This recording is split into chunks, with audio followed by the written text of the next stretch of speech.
Shelf that? I pledge allegiance to the flag of the United States of America and to the republic for which it stands, one nation, under God, indivisible, with liberty and justice for all.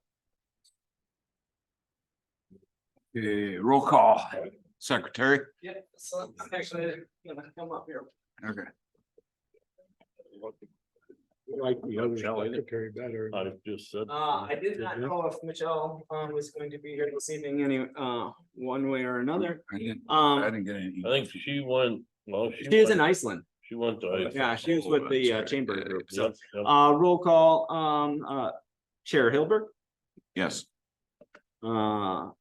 Liaison Polly, Yes. Aaron. Stender, Here. and Flash. Here, Daring, sir. wonderful. Chair, you have a quorum? Okay. Public comment. I don't, unless somebody's on. There's nobody online? Nobody's online, okay. Yes, we'll buy. We're zoomed out. Okay. We need a motion or anything? I don't think so. Well, on the work.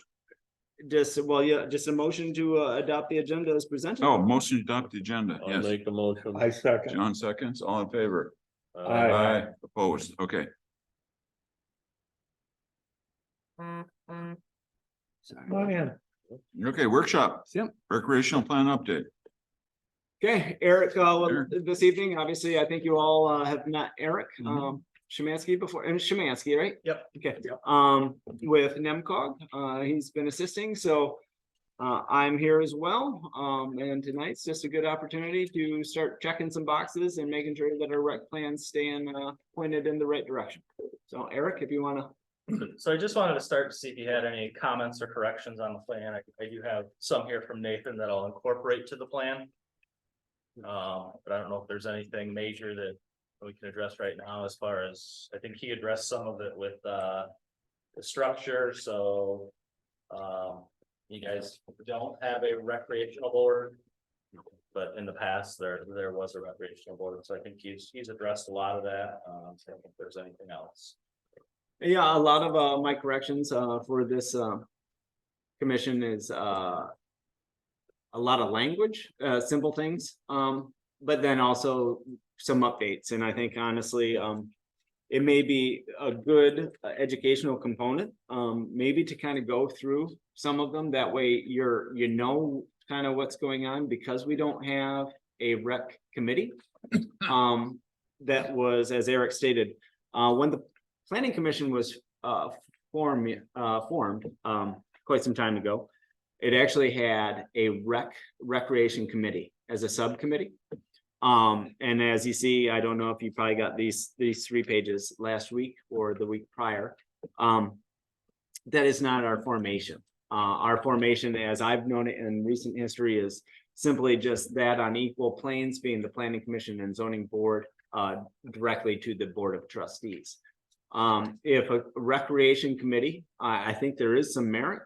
So I guess maybe that's a conversation that you can have moving forward, whether or not you want to actually, as a commission, look at subcommittees. The Township Board of Trustees utilizes committees to make recommendations. And we all know that the County Board of Commissioners uses committees at an exacerbated rate. So things to think about. But moving forward, I've already given some notes. So we're here centrically for the rec plan, obviously. Right. Some of Eric's questions probably formerly, you guys don't really know because we don't have that committee. And so when it comes to recreational activities, usually it kind of falls back to me unless I push it on to some other entity.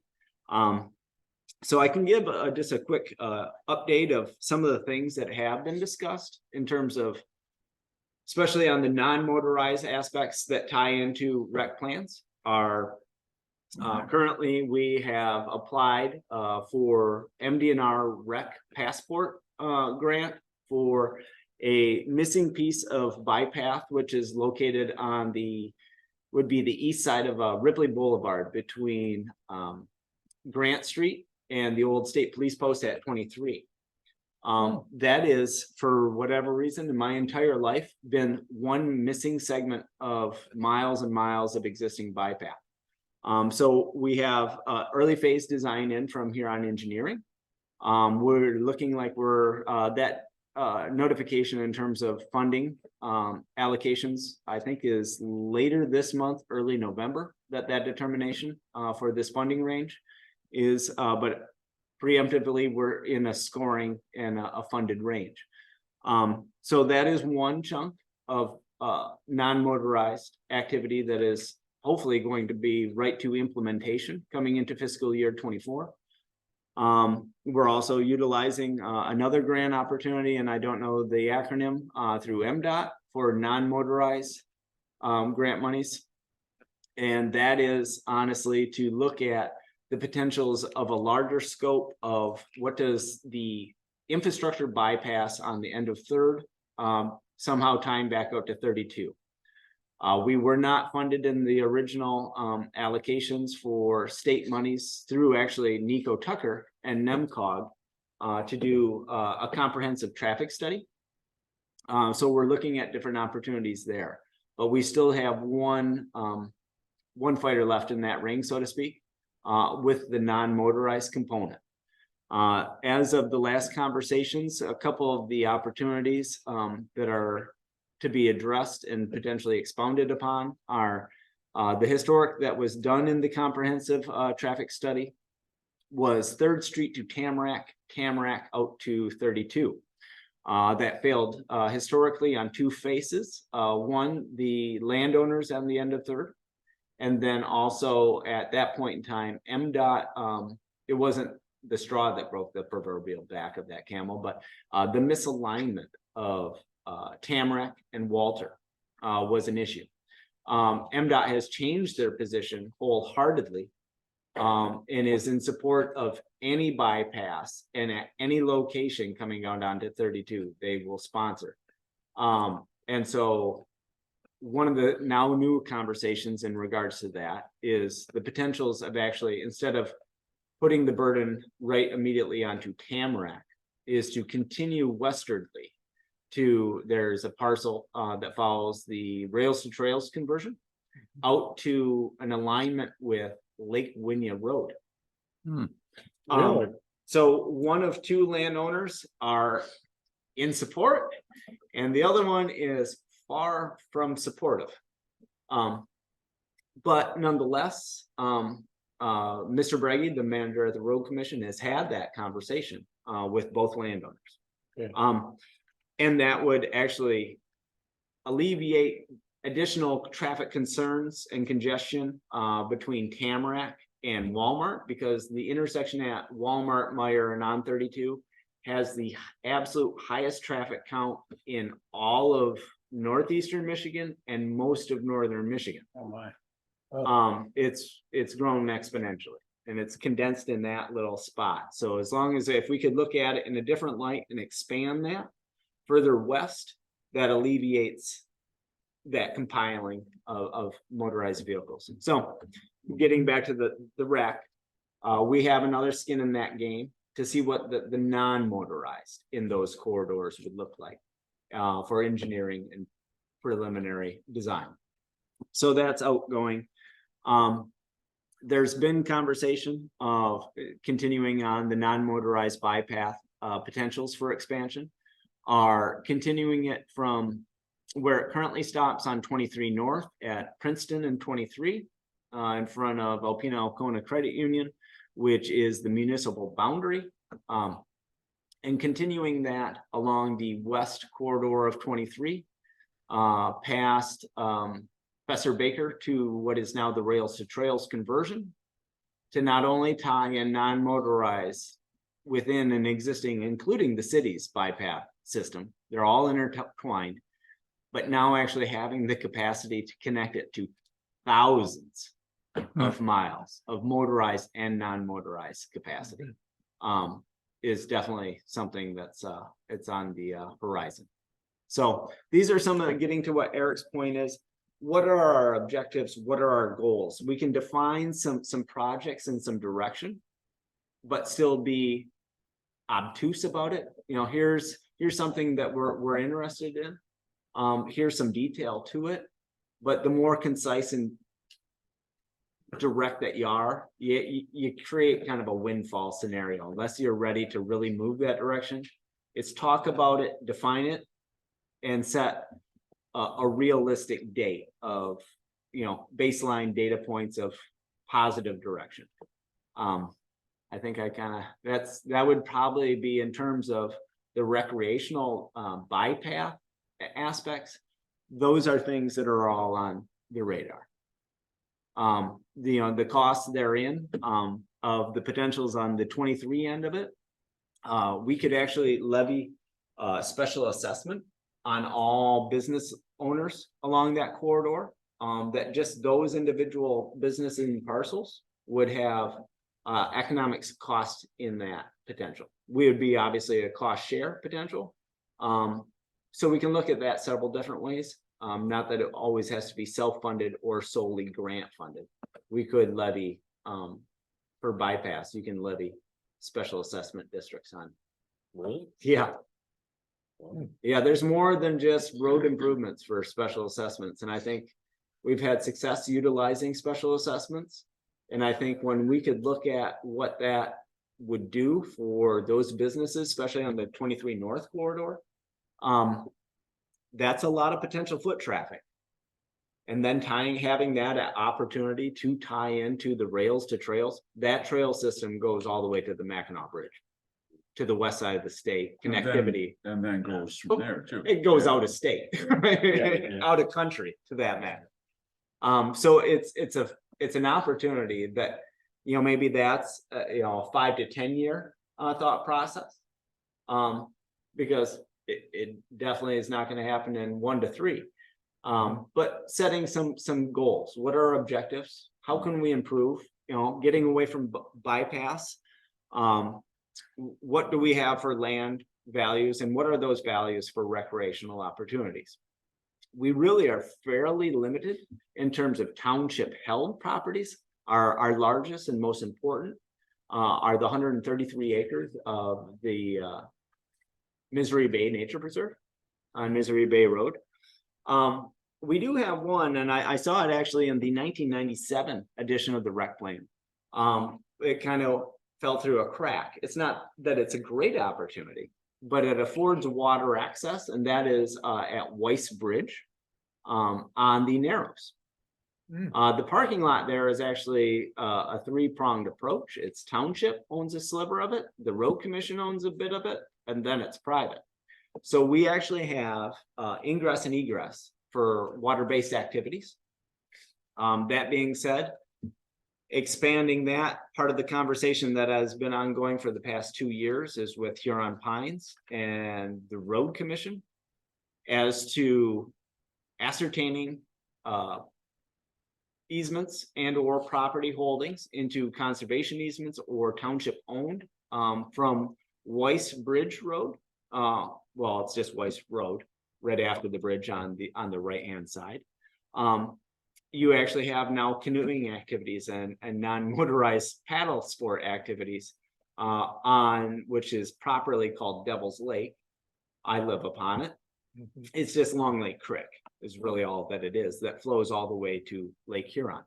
Some things that have changed in recreational opportunity and potential expansion in that river corridor is looking at what it would look like to utilize grant monies to replace the 3 failing tubes at Anderson Bridge Road. Every year the road commission's still amazed that it hasn't completely blown out. So bringing in Huron Pines that has experience in utilizing bottomless bridges and other best practice management styles especially for in-stream road crossings. That has a potential in that short distance, obviously all of Devil's Lake and a slight bit of river to Anderson Bridge Road. There is a sinkhole in between those sections as well, which is another geographic area of importance. You also now have public ingress and egress all the way down at Lake Huron off Trumbull Mill Road. That was a legal dispute between private property owners and the road commission. The road commission, after going through litigation, was successful in defining ingress and egress to Lake Huron at the mouth of Long Lake Creek.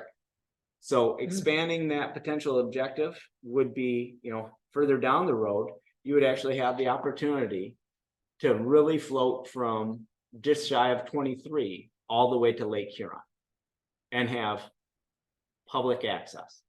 That's a rare thing. So those are some other water-based recreational things that have been, and maybe that is to my air of not, when I'm working on some of the, I call them my fun projects.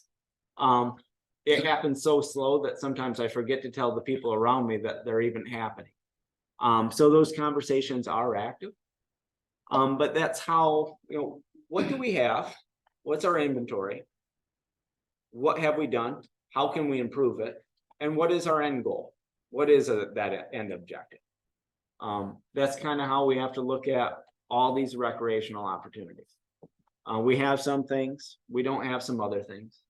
But I think a newer trend and something that I've noticed just within the notes, starting with the last rec plan, is starting to highlight not just township facilities, but also, and that's some of my notes that I gave to Erica, are on some of the figures and the diagrams through our current rec plan. The formatting's not right, or it's not as linear between different townships. So I think if we keep the maps and it's structured the same, that being, I have notes as to boat access sites. We can really populate that. Another thing that's been changing as of recent, and it's always kind of been in our rec plan, is what privately owned recreational opportunities are within our district. We have Arzo, for example.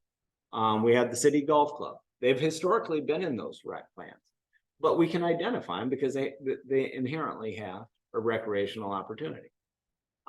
So those are some of the things that I would implore you just to kind of go through and say, well, there's a business that, is in the township that's recreationally based. I'm just giving some examples, but I mean, there's now we have one that's a newer recreational opportunity, and that is on page 37 of the existing document, is what used to be known as the Beaumont Club. That is now, it's been successfully transferred from the Nature Conservancy to Huron Pines. And that is nearly, I think, 7 miles of lake shore and 1,400 acres in the middle of North Point. There's, it may not be driven by the township, but it's in the township. So, a quick way of kind of hopping into some of those maps in terms of like page 35, figure 3.1, we have some pole outs, but the pole out of the city on that map blocks 50% of every opportunity that's in the town. It's a spacing design concern, but that's what I want you to think. What is, for an analogy, what is being covered up? What are we not showcasing? I put in there just for some notes. Rockport, it may be state owned, but we also have road commission ingress and egress opportunities on Long Lake. There's a lot of things that we can actually highlight that don't need any forecasted objective. We don't have to overpopulate our objectives in our plans. It's best to, and Eric and I were talking about this prior, is let's pick a handful of things that we know might take some time, but are attainable. And that way you can, in 5 years, when this amendment and renewed rec plan has to be hit, you'd be like, in 5 years time, you're looking back at those same diagrams and be like, oh, we can remove these 3 things because we've actually accomplished them, or they've accelerated to this phase. That's the growing portion of this document, I think, that we can really showcase on, is grab a few of them and let's be realistic about it and not overly concise. because then if you don't hit those markers, you're not looking like you're not following your parent document. I think the other thing too is to have that perspective, if somebody comes new on the board, if they have a goal, they actually have direction behind that goal. And it's not just something that's vague, like encourage recreational opportunities. Well, I can say for one, I've completed that goal. I encourage that, and really trying to narrow things down, kind of to go with what Nathan said, just picking like 4 or 5 categories and having a couple goals and about 3 objectives for each can go a long way. I'll just kind of read one that I developed for Presque Township. One of their planning goals was to develop a stable source of funding and practice sound fiscal management of the parks and recreation facilities. One of their objectives under that was coordinate with state, county, and other agencies on acquisition, disposal, lease agreements, donations, and exchange for the development of recreational property on publicly owned lands within the township.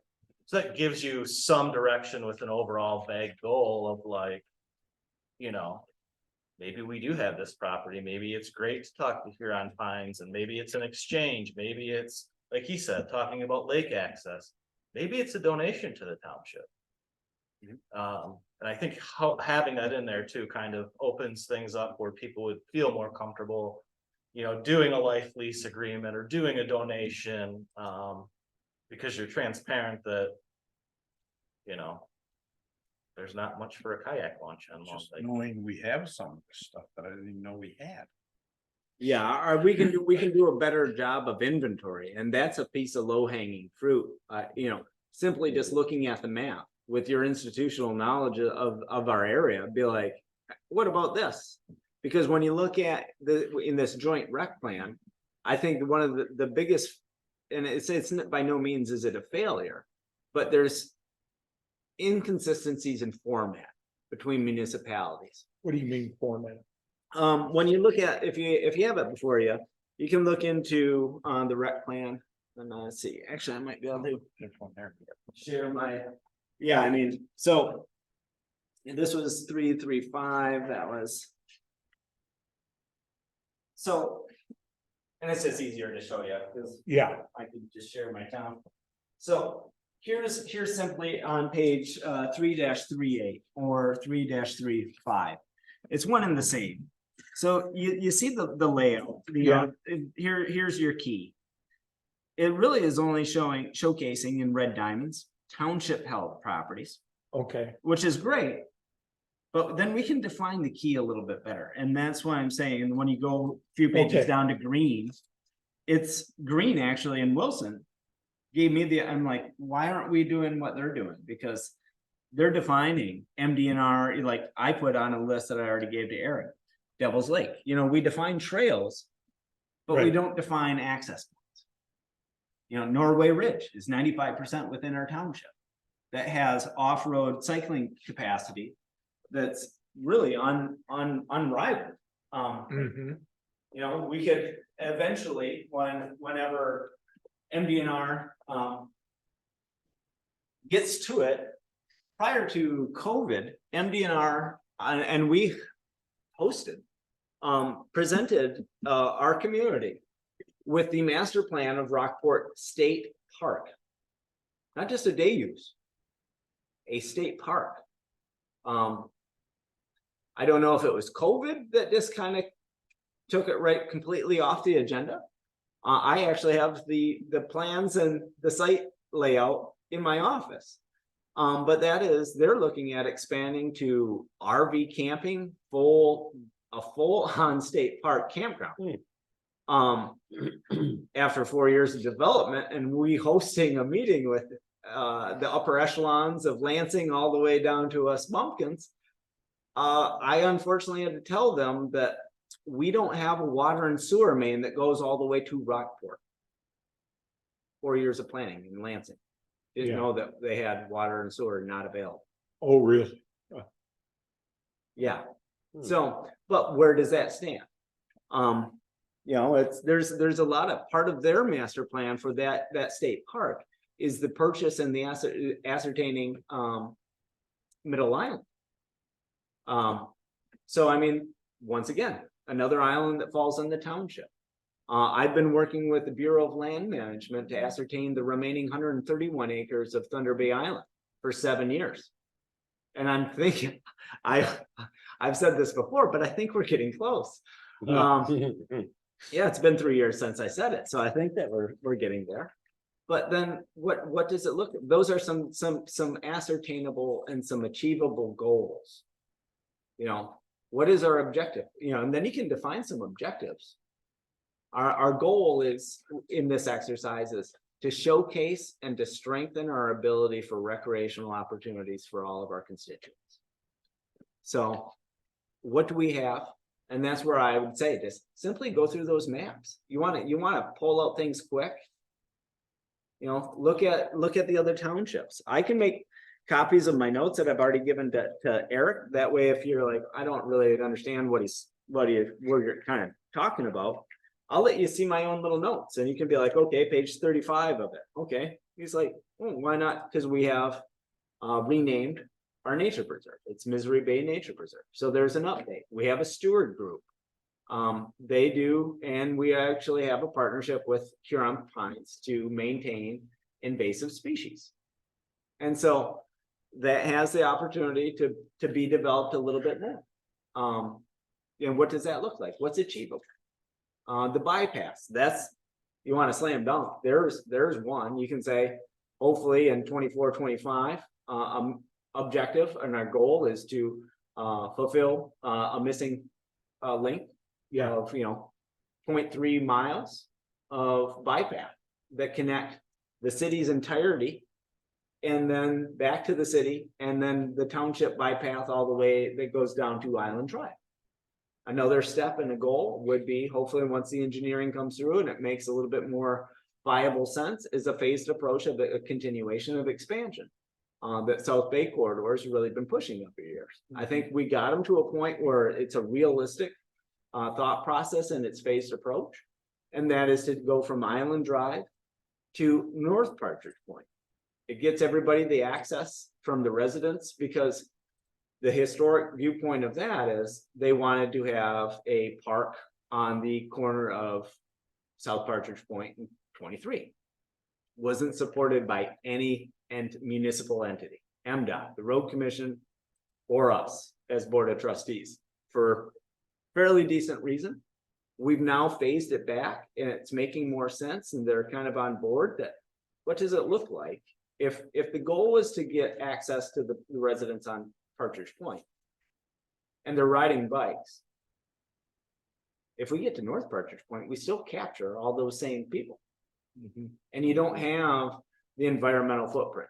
Now, maybe at a second or a third phase, but those are some of those goals and objectives, expansion. How are we looking at doing it? Phase 1 from Island Drive to North Partridge Point. Partnered with South Bay Corridor, Huron Pines, Huron Engineering, Township, the Road Commission, because the Township and the Road Commission are the principal drivers once we take that project on. So bypass are an easy one. I would say that that's a good one because we got a missing gap. We got something that's mid-range attainable, which is the southward expansion, and then pulling it out a little further, which I think is still more than attainable, is that northern expansion to the rails to trails. Because when you tie that, we've now basically with the missing link and that missing link on 23 North, our entire community from north to technically to the south have cycling opportunities right there and interconnected between two municipalities. And the other thing too is, wouldn't you be able to ride up to the Nest, past the Aplex, and then down and then around by Besser and then come back? Yeah, You'd be able to do a whole loop there, I mean, you can do With several that. different concentric loops. run the train tracks all the way from where the Aplex is, all the way up, Yeah. down, stop at. So I mean, I would say, I mean, you want something that's attainable with multiple phases. Bypass expansions. You know, missing link, southern expansion, northern expansion. Water access, When we rebuilt US 23 in front of. Holiday Inn and we extended the bike path to Princeton. And Yep. people were asking, why didn't you extend it to at least the curb ends? yeah, And then people were saying, well, I ride my bike I work at Panel Processing or Omni Company, and why didn't you extend it to the industrial park? So that was brought up, and you know, nobody said anything. There was really no coordination between that. That would have been a time we probably could have done it too, but Yeah. nobody, you know, everybody was just, well, that's good, you're extending it to Princeton, and then. Yep. And then as, when we got so far along that we, you know, we couldn't change anymore, then those ideas came through, which were good ideas, and now we're. yeah. So another thing that's already framed in a positive light for that northern expansion is we now have traffic control at Golf Course Road and 23. Huge. That's already a must. They have the capacity to easily change for walkway. And so Yeah. it's all achievable. And honestly, it could probably be done in such an economic way. It could even be a road diet on a segment of French Road to where the Rails to Trails crosses by Truckee Road. You just do a road diet in a partnership with the road commission on one lane, take 2 foot off, pave a shoulder. There's your 6 foot of clearance. So there's other ways and creative ways. And so maybe those are some of the things you think about. We want to have a northern expansion, but is that a phased approach? How does it look like? What are the anticipated costs? I know that it looks like on the missing link, that's being spec'd out, where if we're successful with the grant that's already been written, and I believe it's a 20% cost share, we have that already allocated internal. So that's achievable. If we come back with that grant, we already basically have a shovel-ready project for that little chunk. That's really my drive. I would like to see that done in 2024. As far as the small ones, like US 23 North, US 23 South, Ripley from Grant to 23. I mean, those are really small things, and those seems like. they're small, but they're No, but it immense. seems like there's good, Yeah, They're viable. viable, yeah. they're definitely viable. And you know, bike And paths, like Tamarack Lake 1032, or Tamarack Road, 3rd Street 1032, that's gonna be big. yep, that has the opportunity that would have, obviously, it makes the most sense if because I know that the road commission is in support of it. The sheriff's department is in support of it. Yes, it is. Alpena Public Schools is in support of it. There will be some people that are not happy and will kind of create the argument that my land values are down, but every year that I hold this seat is a year of the children. And if we can do something to make our children's lives better in this community, we have a higher probability of retaining that and not having the brain drain that has always plagued rural communities, because there's not the opportunities. So formulating a plan for infrastructure expansion. I mean, it can, obviously, if you're gonna be putting in a road, does it make sense to tie into the water and sewer? Cable, fiber optics. If you're gonna break ground, you break it once, especially with the wetlands that would have to be traversed in that plan. And then you have it lock, stock, and smoking barrel. And you have connectivity to existing expansion, which is once you expand infrastructure, you have a direct correlation between economic development. I mean, and so then we look at, that's obviously outside the rec plan aspect, but that's where if that project really comes a little bit more into fruition, we definitely highlight that as a goal in our master plan. Maybe we talk about it in this as to the potentials of an expansion with non-motorized capacity, but in just that vague sense, because you're not setting yourself up for failure, because you never know what that really comes out to be. But the other ones, like you said, Tom, are small, But when you take that half mile and a quarter mile and 1.5 miles. And you add it to the hundreds of miles already existing, and I don't know, maybe 100, it's gotta be a ton of miles that we already have existing through the city and the township. But then you also add it to the potentials of connectivity to the rails to trails with thousands and thousands of miles. That helps with points in grants, and especially when you have partnerships with other municipalities. These are great things. That's how you do it. Many hands make light work. So.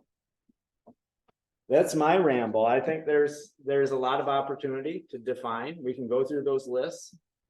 I would say, from my perspective, a quick and easy one is look at those maps and then look at, honestly, if you have it in a hard copy, do a side by side between the other townships that are affiliated in this joint plan and say, oh, they're showing, oh, that's crafty.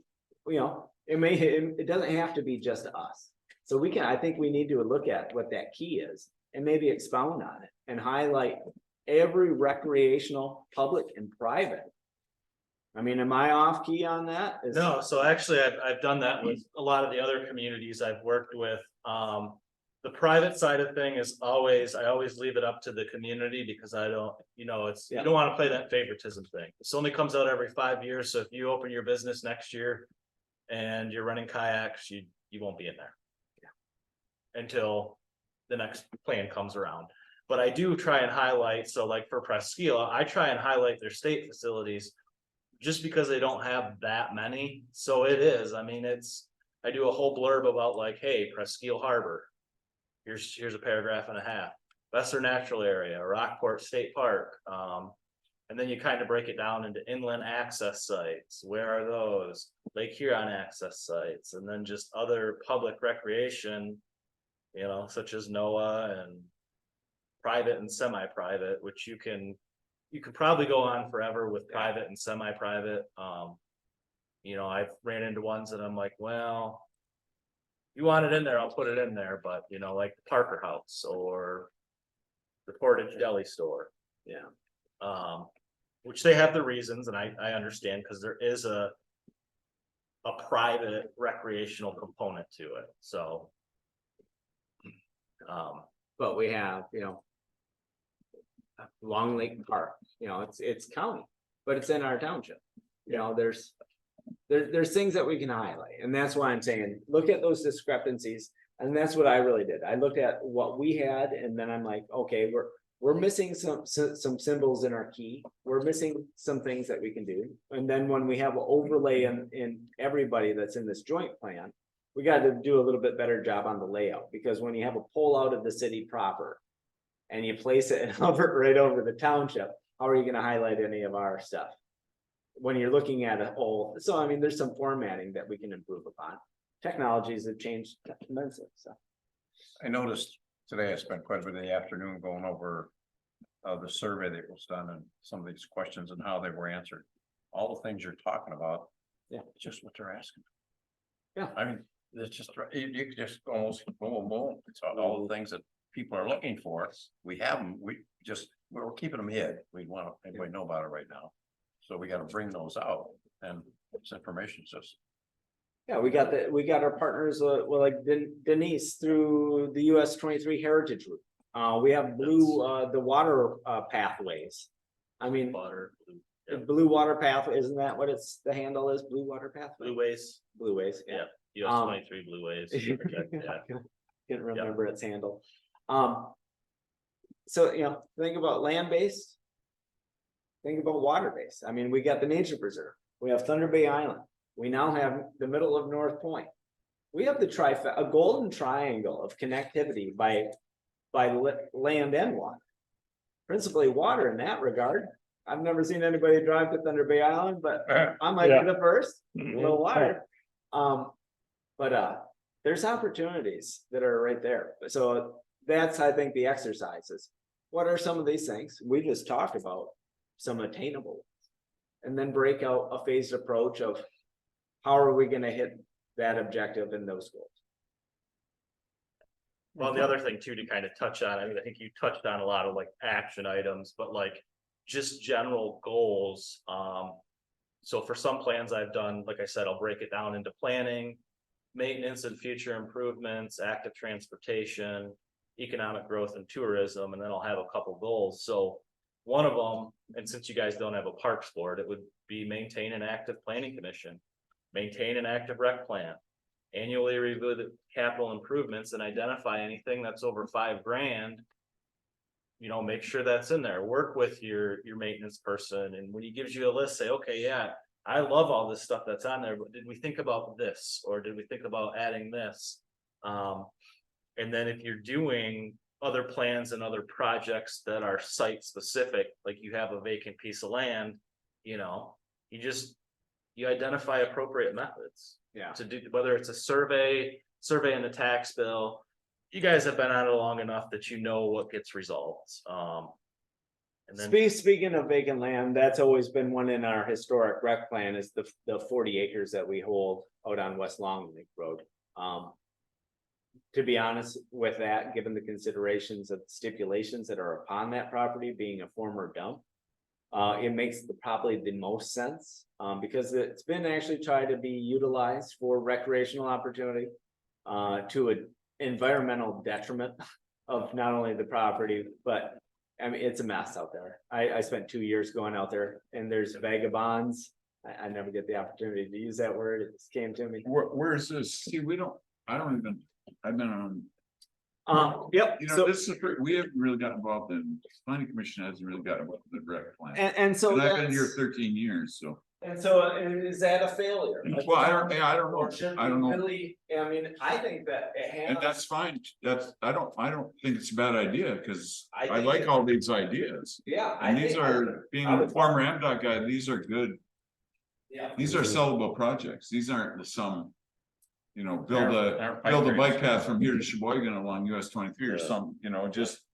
So These guys, that 40 acres that's held on West Long Lake is west of French. The county township line is at Lorien Resort, just after Fitzgerald. If you come back 2.3 miles Exactly. before that Oh, hard it's, right curve, oh, there is one sign. Show me. it's, You got a county. it's a long way. right. It's past French, Yeah. it's right, it's right in this area here. So you are. It's over by, Backside of you the know where mountain. Renbury Point is? Where you go out to Renbury I Point? kind of know where you're talking about. I don't know the exact parcel. Like 20, it's over by 20 Wachusett. Hmm. It's out there. Yeah, Wow. you It's listen. just- knows all these. It's after Rensbury. It's right Yeah, at Just before, Renbury, there's one long. What is there? right-hand- before. So that's Delacusta former Dump. dump? What is there? Right now, it's miscellaneous debris Yeah. and what was used for. Oh, Paintball. all right, There's okay, one- that's where it is. There's a Okay. road that goes up Yeah. to it. So right now, the only two, I think, and really I'm leaning in one direction, and that is disbursement to adjoining parcels and getting it back on the tax roll I with think stipulations, all four of them, I think, are. chomping at the bit. Yep. Yeah, and so Just I think we like- could probably come out of that and get They rid. would chunk it in 4 pieces, adjacent landowners, even though you can't use it, it'd be okay for hunting, and Yeah. that's what they would utilize it So- for. How many acres is it? 40? 40. There's 40 acres, but it's all rock. Yeah. And You know, basically, nothing grows on there to speak nah, of. there's scrubby stuff, Popple, low shrubs, deciduous shrubs. couple apple trees. So I mean, that's one that we Something can like actually that. probably pull out of. But it's former landfill? It was a former, yeah. Oh, it is, It yeah, was everything in that- remediated at that point in time. Okay. To what extent, I've never actually found any records, and then talking with Janice Adams from Eagle, who's our local environmental specialist, she's never come across any. Yeah, do they have any wells on there? No, and that would be obviously a stipulation upon sale, is that there is to be no well. No drilling, but I mean like a test well. That, cause it was a fairly deep hole when I was a kid. And everything got shoved in there. Yeah. I mean, literally. It was just a car. You mean an environmental Dump. investigation? Okay, Baseline. Yeah. Yeah, they They- wouldn't, I don't- nobody would do it unless, A I don't- BA, Yeah, yeah. cause nobody lived around it. right. The closest one is, Doug Rosnowski, Across the street. and he's adjoining, Oh, yeah, he's just right up- at the curve. right, Cataract's old house, yeah. So, So- that's one that's historically been in, and because it's mentioned from 96 forward in the rec plan as a land holding. Outside of So why would just, somebody want that? outside of just for hunting, Hunting property. for Well, I know, but recreation. if you have all that Well- possibility of, Well, you really don't. You have more, like you said, vagrants out there. Yeah. You have people going out there and having parties and Yeah. bringing a whole lot of crap. Yeah. And. Two leaving it two there. years in a row, the first 2 years of office, I went out there every other weekend and I just got burnt out. Yeah. I pulled out 40 yards of people's dump furniture, Mhm. getting donations for dumpsters. I mean, And there's just endless. there's So- tires. So outside of sale, back to private holdings, getting it on the tax roll. The only other potential, and it really doesn't have a ton of potential, is discussions with the county for land bank. But they're in, land banks really leveraging for and residential home exploration. Right. And if we're not gonna allow homes to be built on it, then it doesn't really meet that. why wouldn't criteria. we? Cause it's. Why farm wouldn't dump. Yeah, It's a former dump. Because it's a former dump and Okay. we would be putting so ourselves we allowed in. Attorney Brook on farm dump. Well, that's true, Guess what? but that's Not all, within the municipal Yeah. boundaries of. That's all the Church sand. Township of Alpena. that's all sand where it would So, filter it out. no, I think that those are, I think if we kind of refocus on that, I think we can narrow down some opportunities. And like Mr. Polly said, I mean, with the survey, we just really discussed pretty much the top topics that people want. And we can do, especially on the bypass, those are attainable steps and goals. Cause it's not super long distances. We have a cross combination of opportunity for funding mechanisms. That's, public-private, grant, state, federal, Mhm. yeah, and the sky's the limit there. And having that interconnectivity to existing bypass. That's massive. And the younger generation, this is what they want. So I think, like I said, I would implore you to look at the maps and then look at all the townships and say, okay, they're highlighting state access sites. We could do the same. It's colored on our sheet with purple lines for trails, but without any real definition. Okay, it's a purple trail. Who's MDNR? Here's the Norway Ridge. Here's the entry point. Here's the 9.3 miles. Okay, So simply looking at that, I mean, and not to really highlight you, and I would implore you not to highlight just random businesses, but when you look at, say, some institutions, you got Alpena Golf Club. That's gonna be staying there. So, things like that. How do we tie in those? And some of them are already in historically, but can we improve upon it? What exists, what doesn't exist? The other thing to kind of touch on that is I believe it's in here, usually there's other organizations that you work with. So that's another idea to keep in mind of like, is there any chance we could work with the Steelheaders group? Yeah. Granted, it's probably more of a city thing, but Actually, I'll give you a good example. It's a great- He was talking about Devil's River. So Sanborn actually wants to clear all of Devil's River so it's a navigable, so you can kayak it. That was one of their goals. So now we've introduced this whole thing with, maybe you guys being the Steelheaders, maybe they could plant. So it Well, kind of all and can that's connect in there together. because Thunder Bay River Restoration is implemented in the joint rec plan. I am the founder and the president of Thunder Bay River Restoration. We mitigate large woody debris for safe recreational opportunity on the Thunder Bay River watershed. Devil's River falls in the Thunder Bay River watershed, so it Okay. meets our mission. Yeah, what are other groups, partnerships, Steelheaders? We've already talked about it in terms of water pathway potential for recreation. Long Lake Creek is actually defined by US Fish and Wildlife and MDNR as a cold water fishery spawning habitat stream.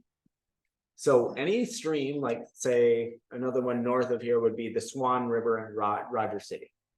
That has a lamprey weir towards the mouth of it. Because it is a cold water fishery spawning habitat stream.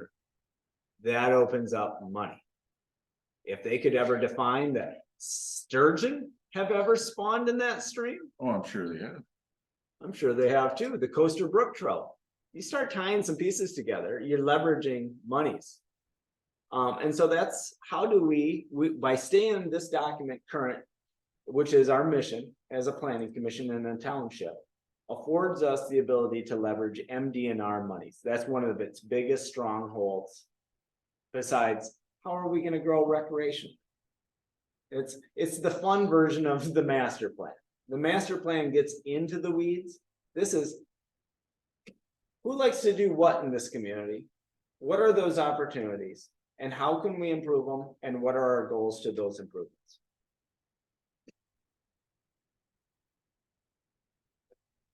Yeah. Bingo bango. And I know you- It's huge. Mhm. Yeah, but you tie it, the steelheaders, cold water fishery. That's Long Lake Creek. There's only one other cold water fishery and it's labeled as a blue ribbon trout stream. Any takers want to take a guess on which body of water that is? Devil. Livingston. That is the ditch that runs in front of Don's Ford tractor in between Don's Ford tractor and the M32 booster station, which is our water infrastructure. That is. one. A ditch is actually listed as a blue ribbon trout stream. Doesn't even have water in it all the time. Blue ribbon trout stream. I'll be darned. Yeah, I thought it would be. falls down in the township. It Down feeds, the- it goes through Maple Ridge to get to Thunder Bay, but it actually, its headwaters are Mud Lake and a spring in that system.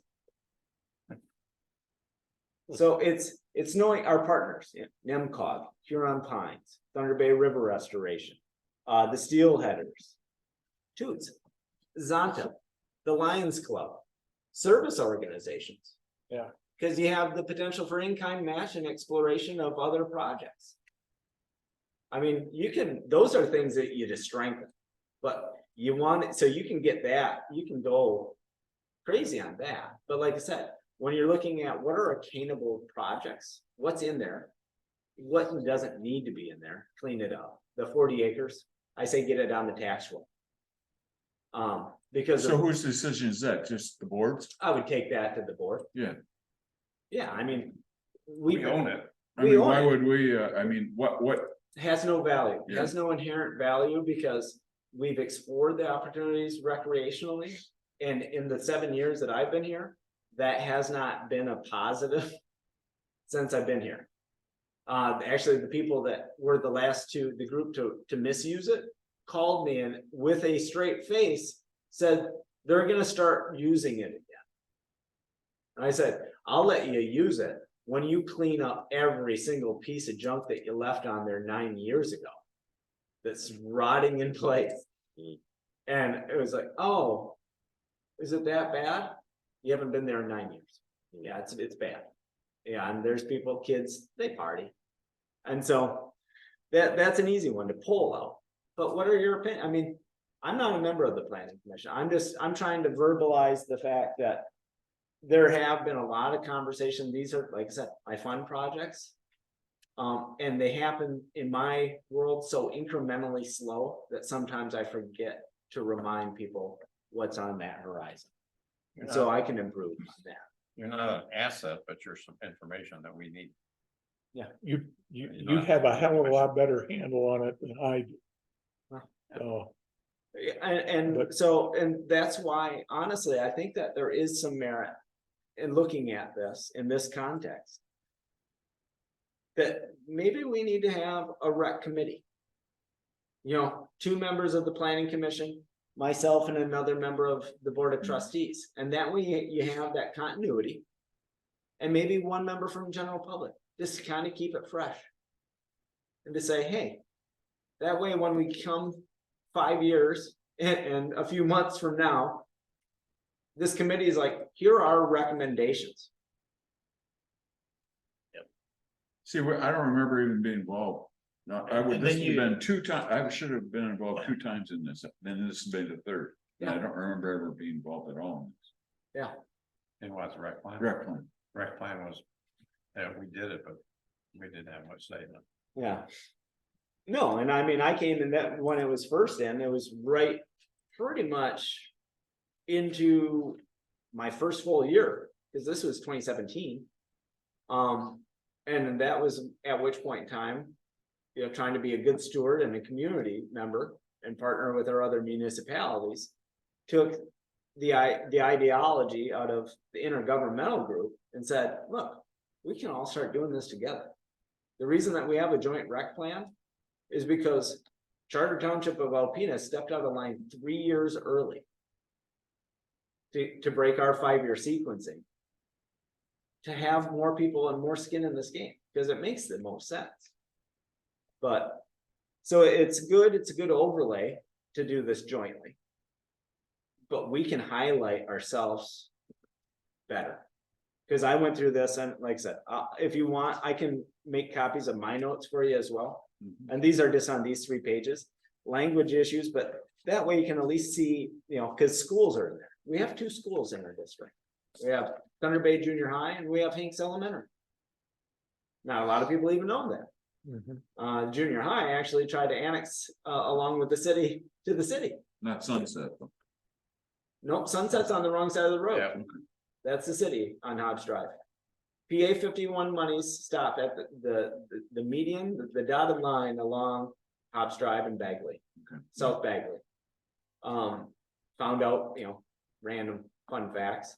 130 years ago, the Fletcher family offered, I forget how many linear feet of a section line. So if next time you're driving through, heading from the high school proper, pay attention to that intersection at Bagley and 32. It jogs. Yeah, it doesn't line up. No. Guess what happens when you get back to Long Rapids? It jogs back. Back. Because those 2 intersections are on a section line. The reason that it shuffled up is because 130 years ago, the Fletcher family offered that strip of land. Probably, and not free.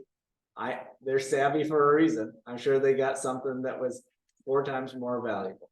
But Sure. that's why there's a jog in the road.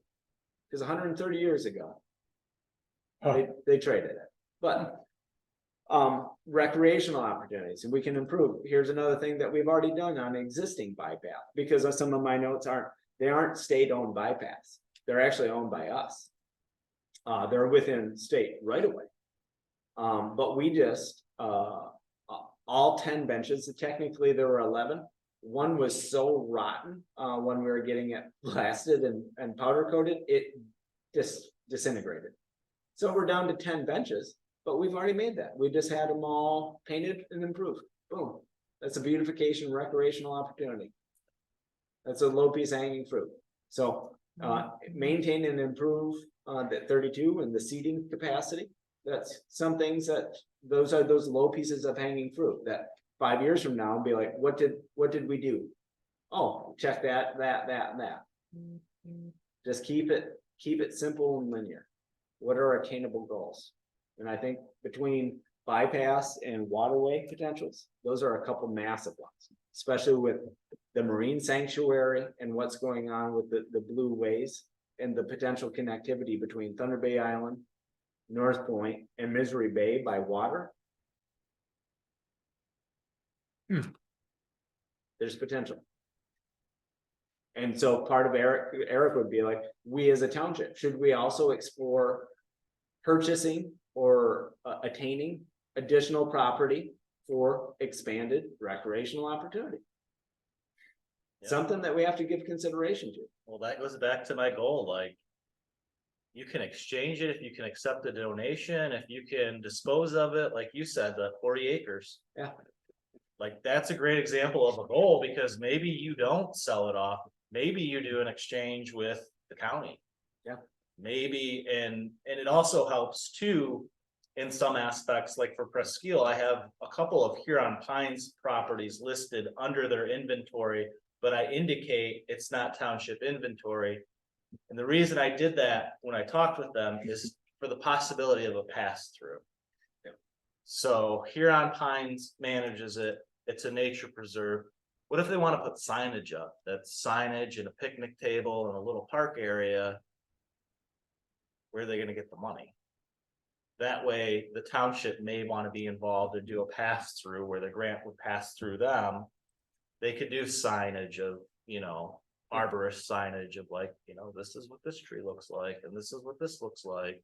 And make it a little more interactive where they're both participating in the process and it's not just all on Huron Pines. Yeah, so they're in perfect example, Misery Bay Nature Preserve. We have a reestablished a steward group that help. So I can add some language.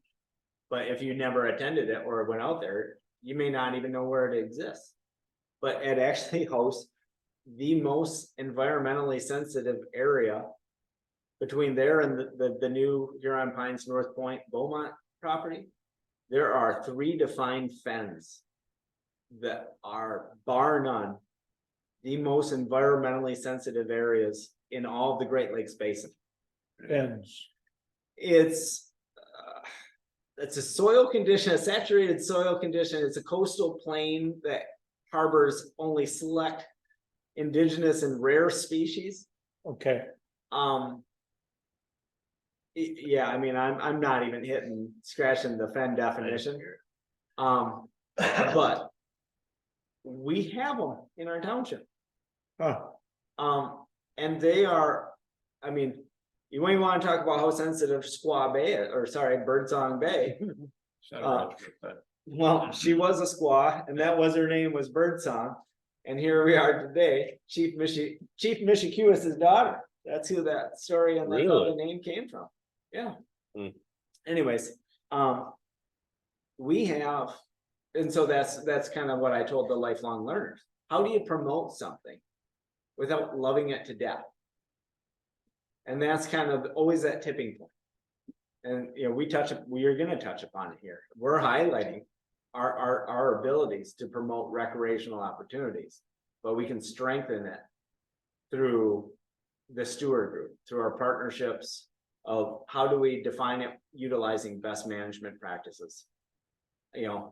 Setting up those inventories so that we can leverage additional funds to self-improve. Yeah, there's all kinds of opportunity there. But so yeah, think about partners that aren't listed. Think about sites that aren't listed but are in other municipalities. What's missing from that? We touched on bypass, attainable goals and objectives. We have holdings, we have opportunity. Technically, we could say that we have a blue waterway from Weiss Bridge to Lake Huron. Because there's public ingress and egress. Now you're driving potentially people through a lot of private land. But it's a river. right, You start using it, it's navigable by canoe. That means riparian rights in the state of Michigan. It's an opportunity and it's a cold water fishery. You highlight a cold water fishery, that's a pool of money. That's how I think about things. How can we promote something? What are our partnerships to tie into to leverage the potentials of available monies? And now, are those monies state? Are those monies federal? How can you leverage them against each other? Can you, in certain instances? It's all about leverage, promoting and leveraging with the partnerships. That's key. Businesses we can highlight. But we have so many natural assets. I mean, some of the businesses that have been in there are still there. But maybe there's 1 or 2 that aren't, that have been. Now a lot of some of the businesses I would have thought of are no longer open, but they're in the city. But city's part of this joint plan, so they're already there. right. So it's not that we have to drive them there. It's highlight what we have. And pick a few things that we can highlight and improve upon. And I think that's the bypass. That's an easy one. But what are some of those little harder, more difficult jobs? What do those look like? And some of it is just like developing materials that promote what you have in the area.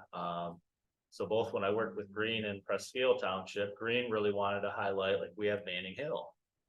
Presqu'île, they said, well, why would we develop a flyer and highlight things? I said, well, so if you develop a flyer and highlight winter activities around the lighthouse, so when it comes to applying for a grant, you could show them. It's in my rec plan. We did this, we developed these materials and it's in our rec plan. We need, you know, ADA capability or whatever it is, there's a little leverage there as well.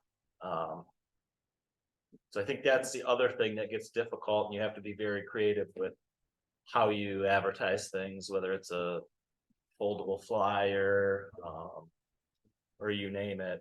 And a lot of times that cost isn't going to be covered by DNR or grants. So. You do bring it, so I've touched upon Norway Bridge because we're talking about bicycles. It's multi-use, it's cross-country skiing. Cross-country. Think about different, what's available on this season. I wish that our municipal boundary went a little further west, because then we could say we got sportsman's club. You know, recreational opportunity. We got Alpena County Regional Airport, Yeah, but that's not us. Yeah. So, Yeah. but anyways, you kind of, that's how I think you guys should really look and think is, okay, what do we have? What's our inventory? Is there things that shouldn't be on there? Are there things that should be on there? Because like I said, hold that 40 acres. Just get that right out of there. It's been in there so long. And it's gone nowhere. Let's get it on the tax roll, because then we can actually utilize some revenue streams for expanding the services that we as a municipality should be expanding on. You know, I think some of these plans we had, master plan, recreational plan, that pretty well, when it came time for a new one, you change the cover, change a few things in it, move on, stamp it. Yeah. Ready for another 5 years. Most of it never got done, so. Well, that's why Push it and I can forward, kind yeah. of share these and send these over. That's why I think goals are so important, because it helps just generally keep you on track. And like, right now you have 7 shared goals with all entities. They're not different from any other entity. Yeah, so if the plan gets dropped today, who's gonna be the one that says, okay, nobody's on board, but our plan's about to expire, we need a new one. And at least having those goals of like. you know, so here's a simple goal. We've talked about it. Reestablishing a rec committee. Yep. Goal. Utilizing members of the planning commission, board of trustees, and general public. Done. And then you can have easy goals underneath that are very simple, you know. Like if that's the case, then they're probably annually gonna review a capital improvement plan. To assure equipment maintenance and improvements exceeding $5,000 are identified. So that way it's going from your maintenance and your DPW to them. Things can be added then to you. And it makes things, you know.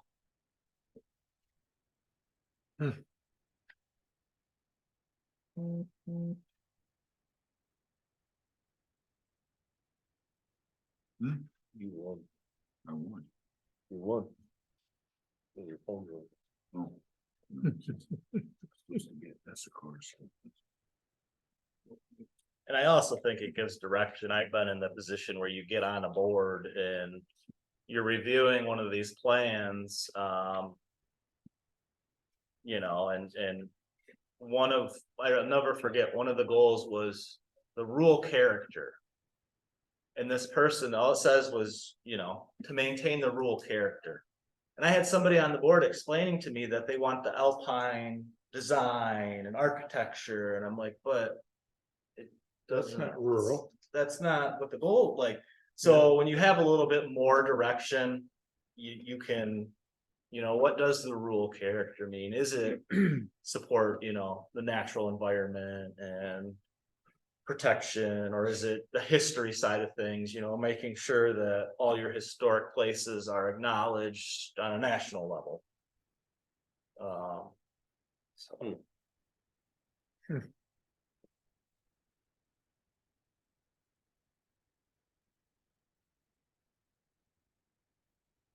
what do we need to do?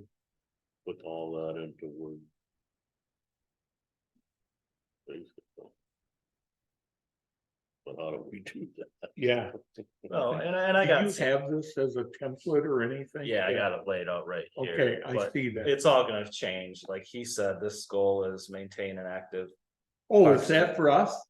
No, that was Oh. actually for Presqu'île, but Okay, this is obviously gonna change because you don't have. Your goal could be to establish a Parks and Rec board, and then, some of your goals underneath that. Could be to maintain an active Parks and Rec plan with the MDNR. So Okay. that way, once they're established, that's their goal, so. Come September, when your plan's about to expire, you're not like, oh. You're a little bit more coordinated, and then they could review the capital improvement plan, they could sit down with. DPW and anybody that does the maintenance and go over, okay, what recreational maintenance do you have here? Somebody might say, well, drove by this building multiple times and I think we need to do something. Okay, and then they can have that discussion, bring it to you. And you'll have a planning commission member on the board. So they can kind of explain, this is what happened, this is the discussion that led to this, so among that and. Whatever the planning commission needs for their CIP to operate. From that level as well. So whether it's laptops or other things that might be identified in the capital improvement plan. So. That's why we need your expertise. yes, And I can kind of look back at goals that really fit. The direction you're trying to head, so Well, I think, what direction is that? a good direction. Okay, A little bit more descriptive, but something that doesn't bind you, something to where I can Yeah, take it's someone gotta off be- the street. yeah, And throw them in here and they can say, okay, I kind of understand what's going on with this. so you want it kind of open-ended to where you can add Yeah, and. you don't wanna paint yourself into a corner. So I have like Right. for a goal, I have developed stable sources of funding and practice sound fiscal management of the parks and recreational facilities. okay, So then an objective to go along with that is gonna be to leverage all funding sources for capital operations maintenance, including Thank you, local, Nathan. state, federal programs, local businesses and additional sources. So that kind of gives you a direction of like. How do we do that by, applying for federal grants, local donations, So what you have before you, and I do apologize that there's one loose leaf, I forgot that one was double-sided. So the first few pages are some notes, from a 3-page, blurb that's already in the joint, so I've already made some notes, simple names, then you kind of see on the top, I kind of identified some of the pages. Just looking at the document, that way you can kind of go to those and say, okay, what was that kid talking about? And you're like, okay, now I see what he's talking about, and looking at Green Township, oh yeah, so maybe we can fix this and this. And then the latter pages are basically what Eric's talking about. Are the phased approach, what is the planning, what is I can't seem to find it. the goals and objectives? I can't go. I to- think that's the old It's 2019. Yeah. Let me check. Okay, cause I can't seem to find the plan that was sent, and I know it was. Do you know when it was, Nathan? What the working The plan? No, the whole plan. Oh, the whole plan? Yeah. I know that, yeah. 2019 to 2023 was Alpena Township, Alpena County, Green, Osneek and Wilson. Yeah. And then we probably have the prior one on the website. Yeah, cause it's on our website as well. Oh, is it? Yeah. Okay, It's like okay, that's all I wanted. January. of So if you just go to 2019. alpenatownship.com, top So that's taskbar probably- documents. Goes right down, you can go directly to Okay. our master and our rec. Right on that drop down. And then you'll see, like I said, my handwritten notes, hopefully my penmanship isn't too bad. Awesome. You can just be like, okay, now it'll help you kind of, hopefully it's be like seeing it the way I'm kind of looking at, it. Okay, we can improve upon this, or what's in there that we can pull out. Right, We have so much overlap with the other communities that a lot of it's boilerplate. But what's attainable? How can we talk about this? We can make one massive improvement, easy peasy, like we already discussed. Reformulating and reestablishing a recreational committee. That's attainable. And then 3 years down the road, when we're back to renewal, 5 years, that committee's been already working on it. okay, And it just makes it, we've come a long way, and I don't disagree. That the planning commission, you guys are so immensely important to the township, and yet historically. You were mushrooms. You kept in the dark and you're fed something. yeah, I don't take that approach. I need to learn how to verbalize these incrementally slow, fun projects. Because unfortunately, in my world, that's what they get set aside because they're just the fun. because they're slow, Well, because I have fires on such a continuous basis. yeah, So if I can actually, to me, this is a win-win-win. I like the 3 wins. I don't have to just shoulder this. We can reestablish a committee. And everything's easier with multiple hands rather than just 2. yeah, So, yeah, I'm all for reestablishing. When I saw that and I'm like, we don't even have that formation. I've never even known it to exist. And then I found minutes from the 70s saying, yep, they established a rec committee. There were no minutes I could ever find from a rec committee. And then, Tom, he's been associated with the planning commission 13 years. Around that, yeah. He's never been involved. I've been on it 9. That to me is beyond unacceptable. So you're probably on your third, rec plan too.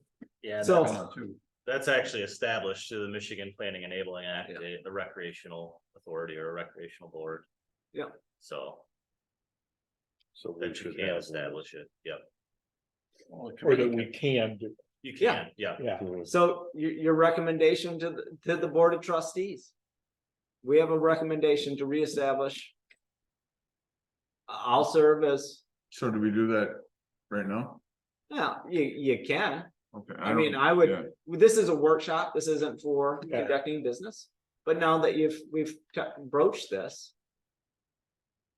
I think now that we've had this conversation tonight, hopefully.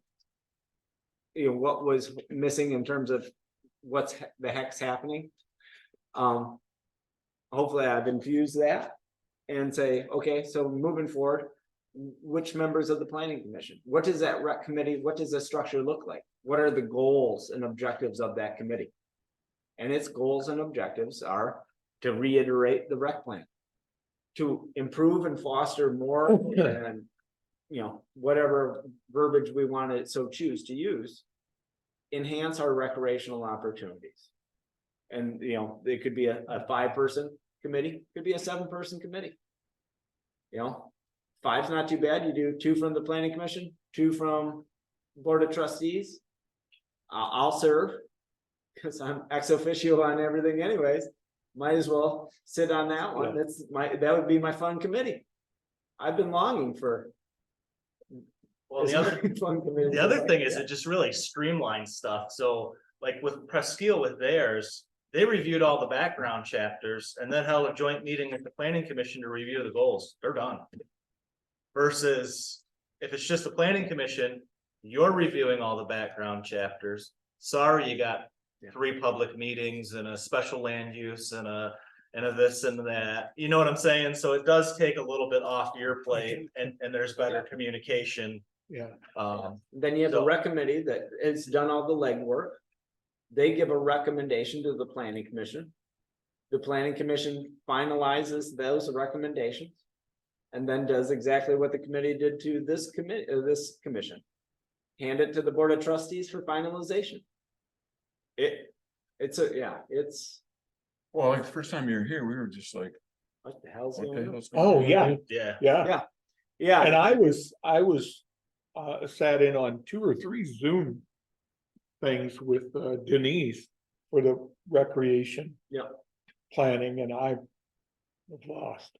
yeah, Oh, but we don't need to be.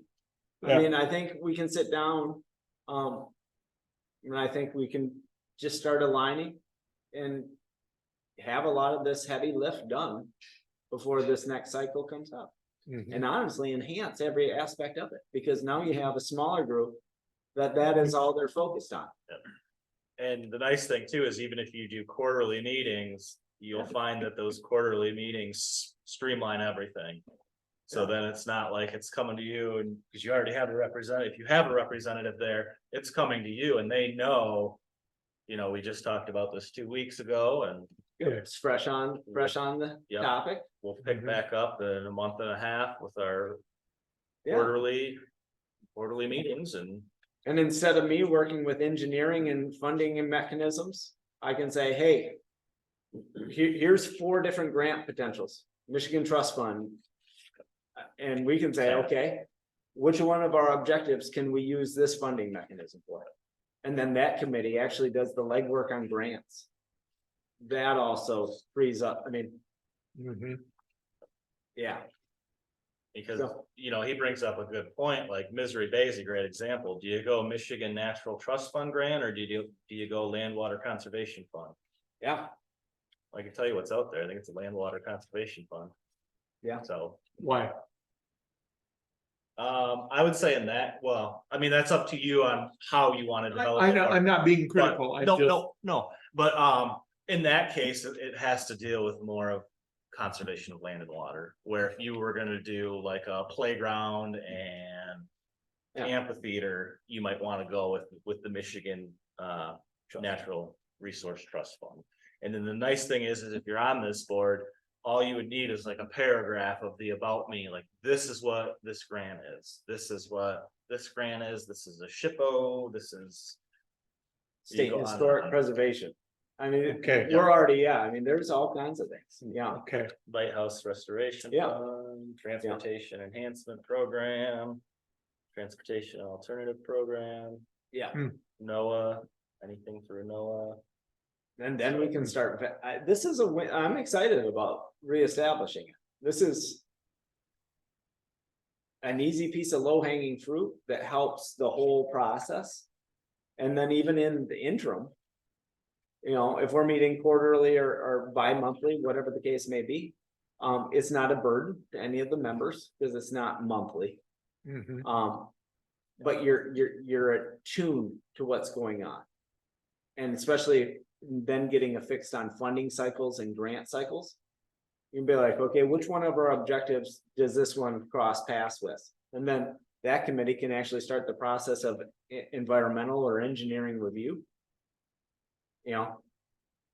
It cuts a lot of corners. It doesn't put the burdens solely on this commission Okay, or on me or the board for that matter. okay, It's a great idea. Because my notes is like, we're not formed like that. How about something like Thunder Bay Island? What's? You know, we're doing improvements to it and nobody uses it. Or nobody Well, they gets. can't get there, right? so, so they're in. Yeah, so we have to, Yeah, I so mean, they're- we had, that time we went there, we went through, oh yeah, it's the ingress egress, that's its biggest hurdle. yeah, And so there's the opportunity for Michigan Natural Resource Trust Fund, because ingress egress, well, I mean, there's several different ways to look at it, and you could leverage them and sandwich them depending on where it comes from. But I mean, that work's already been done, so we afford a recreational committee. We have the Thunder Bay Island Preservation Society. Both my parents have either been president or acting president for 30+ years. Yeah, I mean, they've taken cents on the dollar and they've raised they've done $600,000 restoration projects with no funding from the township. I mean, they'd get $3,000 annually. One year, they needed to leverage a grant and we put 10,000 in it, but. The only, I mean, they've done $1 million of improvement with less than $20,000 of tax dollars. So, but there is a partnership, Thunder Bay Island Lighthouse Preservation Society. I know one gal on there that can write grants like the Dickens, Oh, and I call her mom, yeah, but. That's another bridge and a helpful mechanism to everybody, you know, they've been I mean, cause Thunder Bay Island, yeah, it's the ingress egress. But there is an opportunity for recreation, that's that long vision, that's where you don't pigeonhole yourself at all, Yeah, because put a when you're. kayak launch down there, get Yeah. funding for it from, Yeah, they already have, so they've already done, the historic structures report, which was, they raised over $100 and some thousand to do that through SHPO. Those documents already exist. And so maybe that's one of the projects, is an interface with that group as a committee saying, what are you trying to do? How can we help? And then working together, that's a bridge. It's just, like I said, more hands to get sustainable growth in a positive direction. Yeah, and to kind of touch on that too a little bit, so if your overall goal is to expand access sites to surface water, if that's your overall goal, one of your generalized objectives could be just to get access to the island. Yeah. And that's a generalized goal, because having it as an action plan could change, like what does access mean? Is that boat access? Is that, so having it as a generalized objective, it's still in there, it's still applicable, but it gives a little flexibility to, it's not a boat launch, it's not this, it's not that. It's what we're gonna create it to be in 2.5 years, which we don't know right now. Yeah. So, That's a long goal, but that just the premise of talking about what it looks like to have that interface between a direct action recreational committee and with our partners that are already doing some of that work, because it's all silos. You know, this group's doing this, which overlaps a little bit with what this group's doing, but there's no connectivity. And so if we have a rec committee, you can bring all those partners together and say, hey, let's have a charrette. Here's what we have. What are we missing? Are we not seeing the forest through the trees kind of a scenario? Because it's easy to happen. I mean, you get deeper and deeper in rabbit holes, and the only thing you see are possum feathers. I mean, you don't see the sunshine on the other end. yeah. well, and the thing that I was kind of blown away with when I did a shoreline presentation for Huron Pines was like, I never knew the CCC was so active. So they were doing training up here and they were pulling invasive species, and I'm like, I don't think we see enough of that. So having that rec board and being able to bring them in and say, okay, you know, what are you guys working on? Oh, would you mind giving a presentation to our township board or to our planning commission, or, you know, I think that can go a long ways too.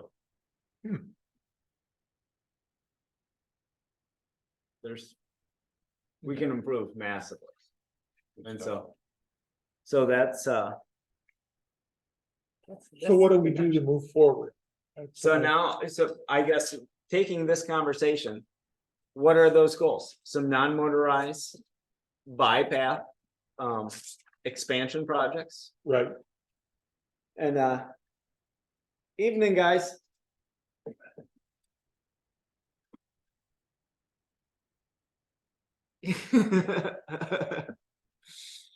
Yeah, you sitting in the first class cabin, Dylan? Mm, Hey, we don't need him. He's probably got his jammies on. Yeah. No, so the next steps, you know. Look at those maps. What's in our overlaps? That's why I gave you my notes. You'll see some Okay. of the grammatical things. Those are inherent throughout the document.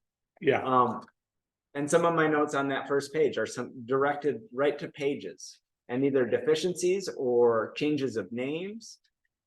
But, you know, with the Misery Bay on that one, you know, what you didn't know is that, you know, it's, was that 2018, I reestablished a stewards group of shareholders that live right immediately in the area that help maintain and work on the nature preserve.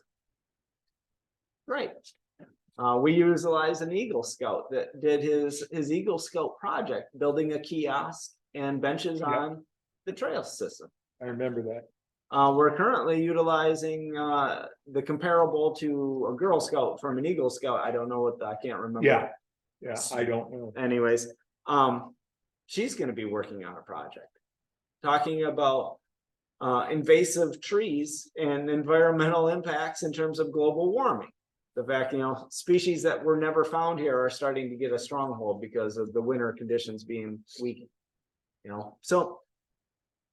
It's all recreational, educational things we can build upon, can have conversation amongst those shareholders, the steward groups, the other service groups that are doing good, solid plans. How can we be that glue that ties them all together? What are those opportunities? So the goals from tonight, looking at those maps, what can be on them? What township held things are not there? What MDNR, what county accesses, anything that we can highlight and point on our map saying, I want us to look like we got Yeah, freckles. I mean, Yeah. measles, something, red dots all over the place. Because we do, that is honestly our strongest point as a municipality is our recreational opportunities. We got a ton.